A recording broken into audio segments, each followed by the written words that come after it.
So welcome everyone to today's webinar, Measuring Customer Satisfaction. I'm Rachel and I'll be your webinar chairperson for today. Delighted to be joined by Maurice Pentle from Customer Experience Foundation and Mark Lockyer from Core Miner. And now I'm going to hand over to Maurice, hopefully, and make you the presenter. Thank you so much, and hello everybody, and hopefully everyone can now see my screen. I can, yes. Excellent. So thank you so much, and thank you everybody for your time. Today what I'm going to talk about is how to measure satisfaction a little more accurately. So just some thoughts around practical things you can do and things that you need to think about when you're considering the subject of customer satisfaction. So I want to break the world of insight into two basic piles. There are the calculation systems. Things like CSAT is a calculation of satisfaction based on a number of different things. There's the recommendation and the promoter stuff, things like Net Promoter and a variety of those kind of things. Then there's an entire industry called loyalty, and that tends to get muddled up with things like loyalty schemes. But then there is the really exciting area of behavioral analytics, and this is the stuff that over the next few years is really going to give us the biggest bang per buck. And I think that's something that is going to be spoken about later as well. So on the other side, what you've got is the question of feelings and emotions. So satisfaction is actually a feeling, or you could describe it as an emotion. And it's event-based, it's transactional, it's transitional in the sense that it passes with time. Satisfaction doesn't stay. And it's like so many other feeling-based experiences, like trust and engagement, and they fall with metrics like effort score, which is also an emotional score, customer emotion, obviously, tone of voice, and things like happy or not, which is that thing at the airport where you hit those lovely buttons as you walk through. So you've got to ask yourself, if you want to improve the way that you understand satisfaction, then what is it you do, and what is it you can measure? And obviously there are the usual suspects. There is customer effort, there is recommendation, there is quality of service, and of course there's average resolution time and first call resolution. And what you're trying to do is, I guess, sort these into different groups. And then there's a whole host of other pieces, and there's things like buying behavior, and that's part of the behavioral analytics and plugging that piece in. And then there's things like empathy and sentiment and those pieces. But when it comes to empathy and sentiment and trust and emotion, we really seem to struggle, or have struggled to have an answer to how we describe that. So I'm just going to show you now, using satisfaction as an example, one way to look at that and one way to think about it. And here is my sort of my starter for 10, which is, this is probably the question that people understand the best in terms of customer satisfaction. Are you satisfied or are you dissatisfied? And for most people, this question looks good. But of course, there's a problem with this question, and the problem with this question is as follows. Sometimes you can be more than dissatisfied, sometimes you can be more than satisfied. And if I don't allow you to express that, then number one, I'm blinder than I might be to what you're trying to tell me. And number two, you've had a less than perfect customer experience when I've asked you about a question.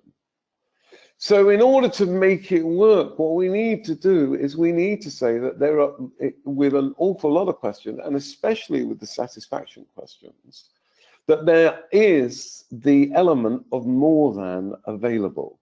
And that's true in all kinds of emotional states. That's true in every one. And I'm going to give you another example of that with the how are you question, and the way in which sentiment might be expressed in verbal terms rather than the way in which it's expressed by the systems. But this kind of gives you a bridge between those data systems and the way that we normally communicate as people. So here's a series of answers to the question, how are you? And if you imagine that you could replace these answers with the answers to the questions, how satisfied do you feel? And then you could map those against the sentiment that you get from your sentiment analysis. Suddenly you've got a bridge between the way that your staff communicate and the way that your systems operate, and that's going to be an important thing.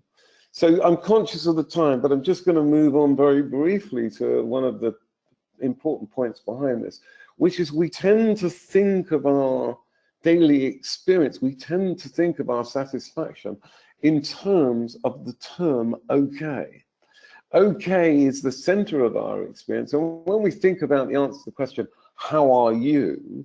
Then we are thinking to ourselves about how are we in relation to okay, not how are we in relation to wonderful, or how are we in relation to terrible, except for if yesterday's answer was wonderful or terrible, because then we'd be talking about that.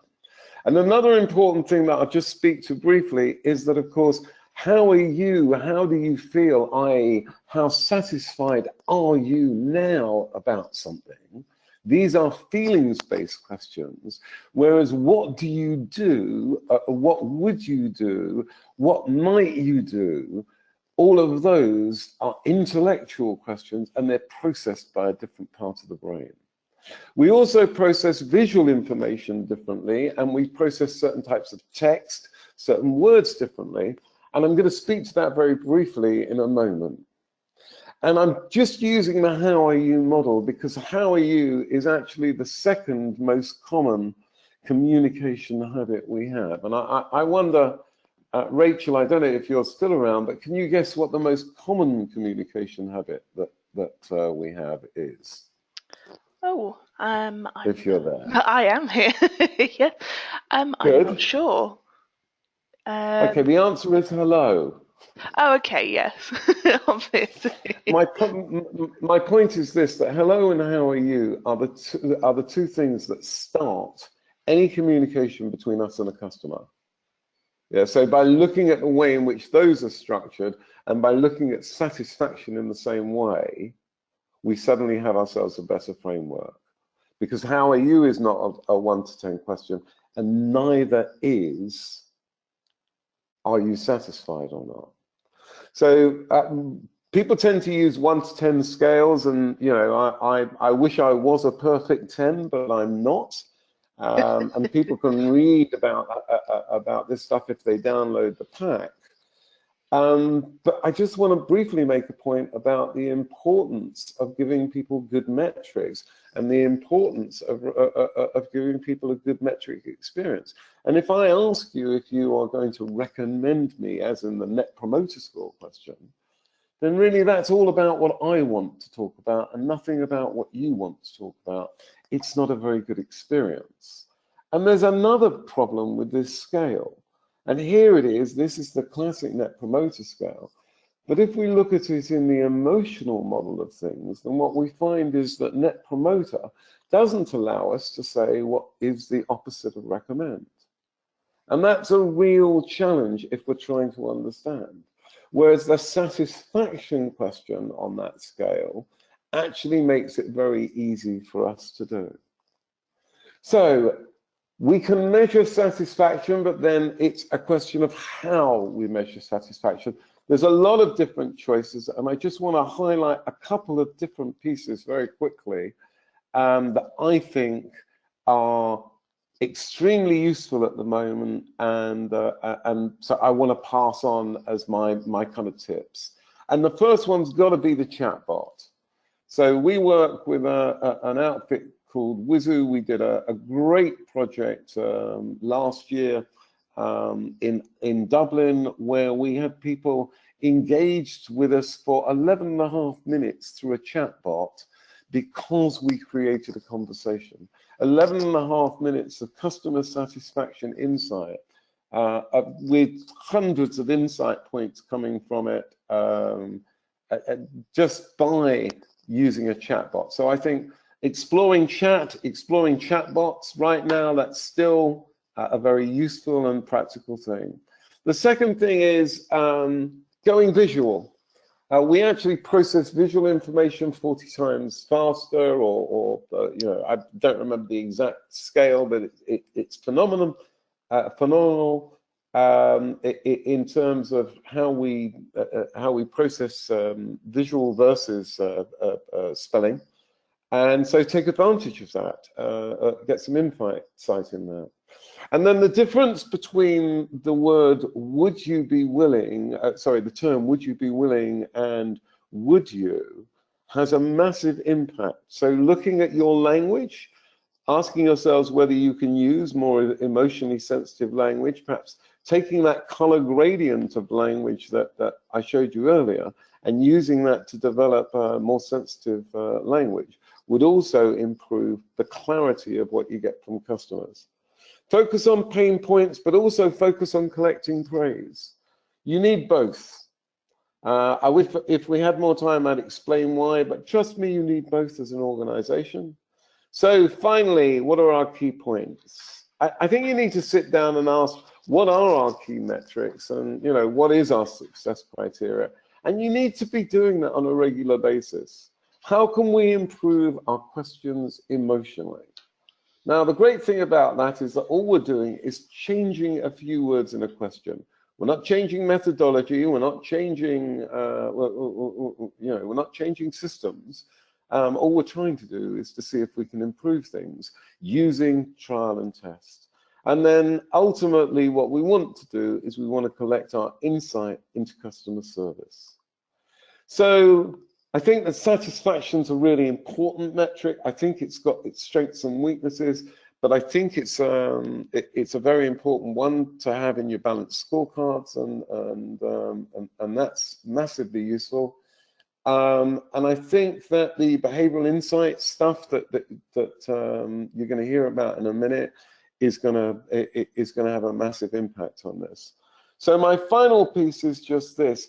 I guess there are people who are on the insight maturity scale who have kind of a single metric. Then there's bringing things together all the way up to the top of the tree, and I'm not going to talk about that because I think that's where our next speaker is going to go. So I guess context is everything. Thank you so much for your time. And obviously the question on a scale of 1 to 10 is, I hope you've enjoyed yourself. So thank you very much. Thank you very much, Maurice. Delighted to hand over the baton for the second part of our webinar today to Mark Lockyer from Core Miner. So I'll make you the presenter. Thanks. Okay, guys, just checking you can see my screen. I can, yes. Okay, so for the next 10 minutes or so, just want to talk to you about automated analytics and taking really your CX and customer satisfaction, how you measure that to the next level. It will be good in the back of your minds whilst I'm talking, just to think about the challenges that we all have when we're looking at measuring CSAT and the challenges that we have in our customer experience programs. So things like our constantly declining response rates. It's difficult to get people to respond to the surveys when we send them out.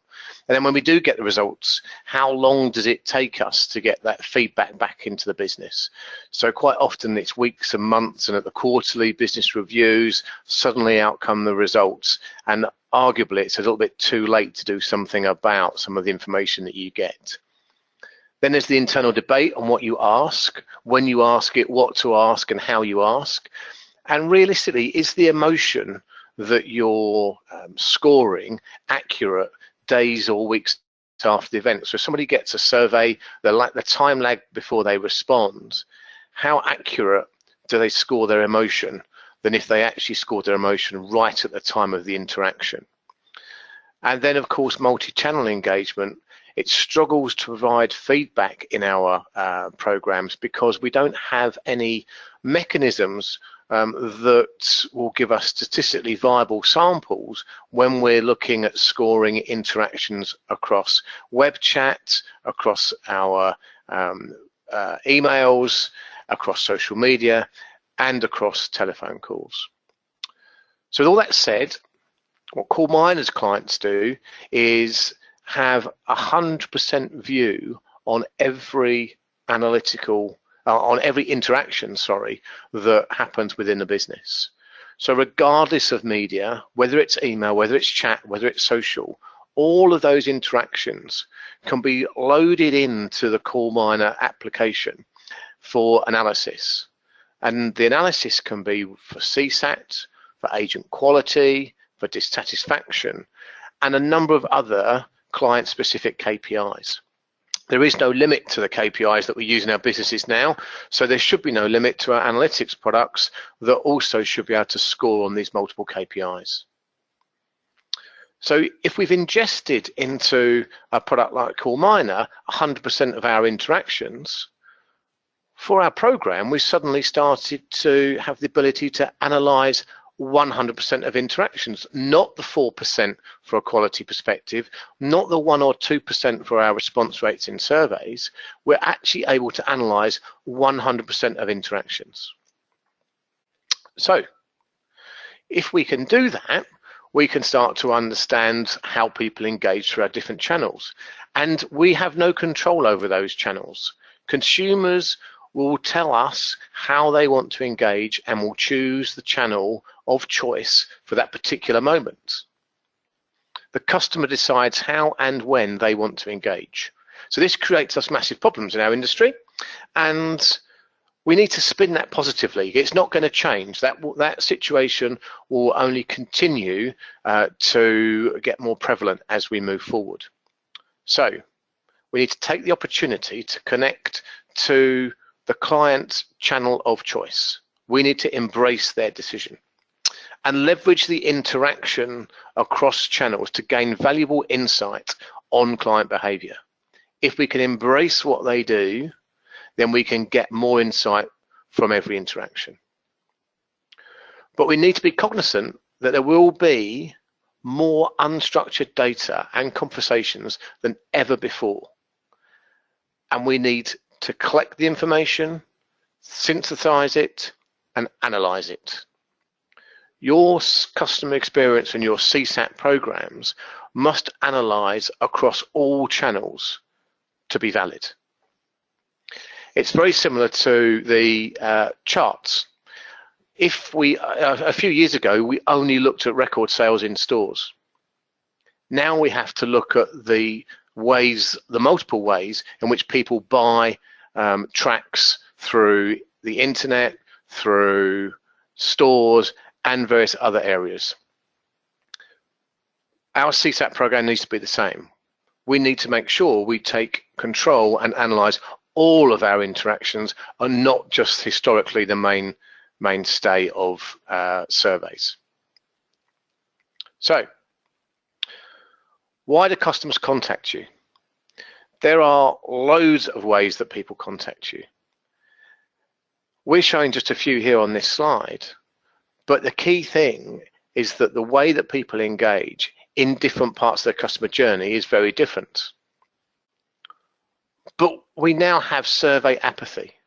We do not want to receive multiple surveys in multiple parts of our customer journey with your organizations.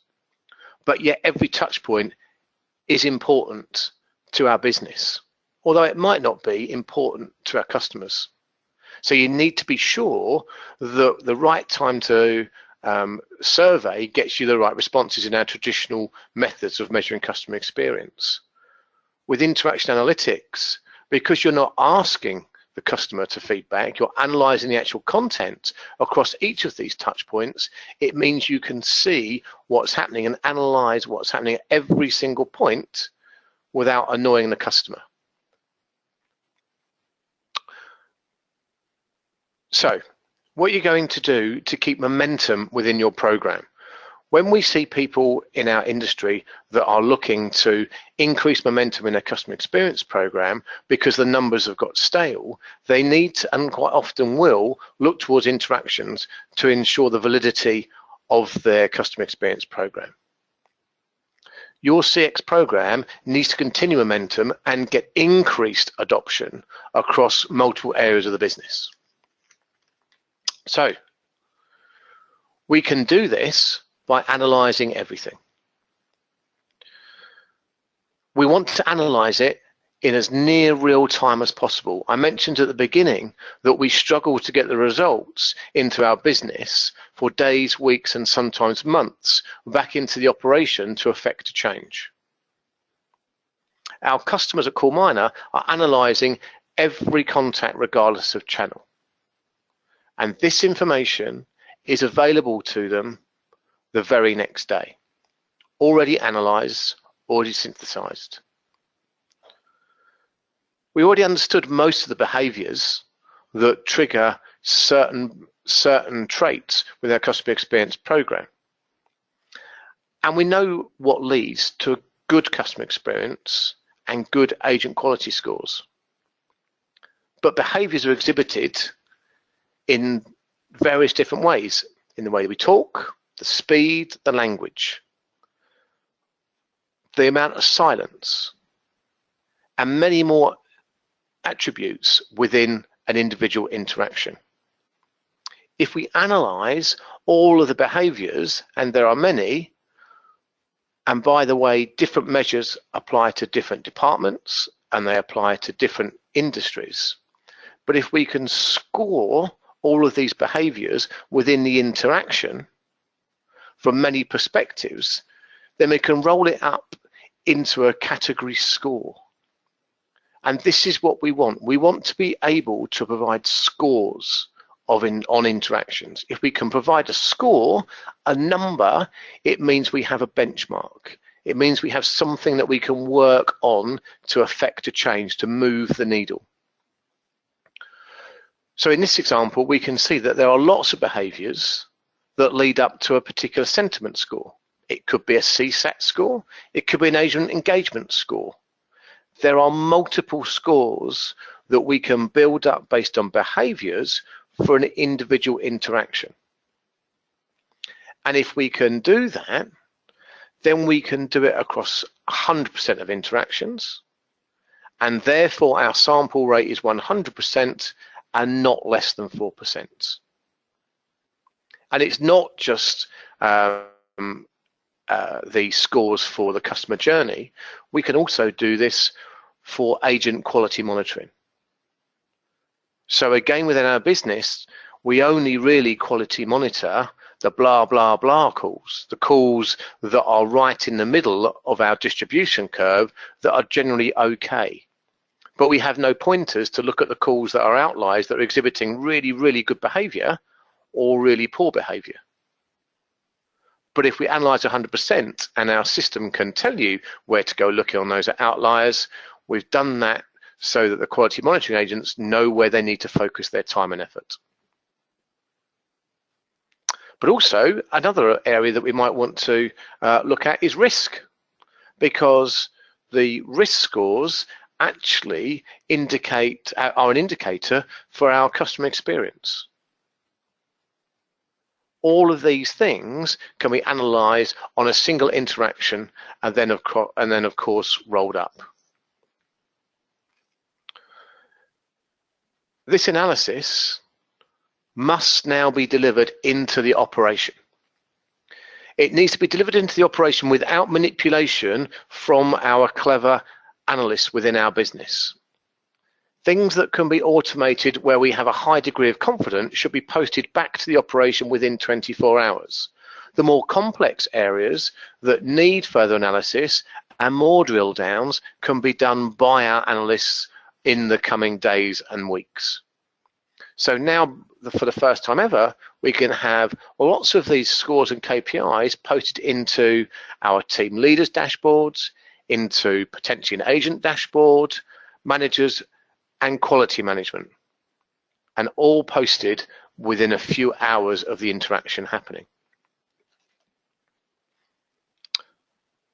So if we have this information to hand, we can start to look at our customer experience ecosystem. First of all, we send the surveys out and we get some results. Then we can use interaction analytics to determine multiple engagement scores. We can then further analyze and make quick changes within hours. We can deliver more accurate and defined strategic biased insights into the board, into the C-suite, quicker than ever before. So we can take both results from the surveys and the analytics and compare and contrast and adapt them to ensure the streams are calibrated to reflect exhibited behaviours. They can also be corroborated by our quality monitoring team that have also heard everything with a human ear or read through any textual based interaction. And then to complete the area, we can reassess elements of your engagement, and having turned unstructured data into empirical scores, you do have the validation to refine your customer experience program and your customer satisfaction metrics and the drivers for CSAT and how you would go to affect a change. So if this is all in one place and we can give the CSAT scores to individual interactions, we can plot a customer's journey. We now have the information to show how good we are at engaging across multiple touch points without having to go and rely on a few survey responses. So we can do this for an individual customer within the application. We can do it for a particular channel within the application. We can do it for rolled up scores. So if we can do it for an individual, then we can roll this up for an entire client portfolio or a demographic within your business. If we can do it for your entire client base and we're able to look at their customer journey across multiple channels, surely we can now plot the optimal path with conviction for a single interaction to understand at a single touch point what we should be doing to make that call or that interaction the optimal path for success. But we can also do it across a multi-channel customer journey, end to end. It's only possible if you recognize that analyzing single-digit responses is not providing the required feedback in today's customer experience programs.